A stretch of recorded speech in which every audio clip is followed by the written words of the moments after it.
এটা ভারতের সেই একমাত্র মন্দির যেখানে দেবীর মূর্তি পাথরের মতো স্থির নয়, বরং তিনি জীবন্ত।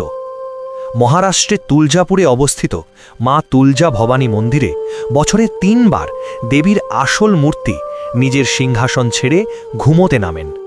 কিন্তু থামুন, আসল চমকটা এখানেই শেষ নয়। এই দেবী শুধু অলৌকিক নন, তিনি একদিন নিজেই প্রগট হয়ে ভারতের ইতিহাস বদলে দিয়েছিলেন। যখন ছত্রপতি শিবাজী মহারাজ একা হাতে স্বরাজ প্রতিষ্ঠার জন্য সংগ্রাম করছিলেন, তখন শক্তির জন্য তিনি আশ্রয় নেন নিজের কুলদেবী মা তুলজা ভবানীর। শিবাজী মহারাজের অটল ভক্তিতে প্রসন্ন হয়ে মা ভবানী স্বয়ং আবির্ভূত হন এবং তাকে প্রদান করেন ঐশ্বরিক ভবানী তলোয়ার।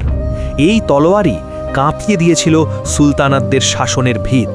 এই মন্দির শুধু বিশ্বাস নয়, এটাই সেই জীবন্ত শক্তি যা ইতিহাস সৃষ্টি করেছে। জয় ভবানী, জয় শিবাজী।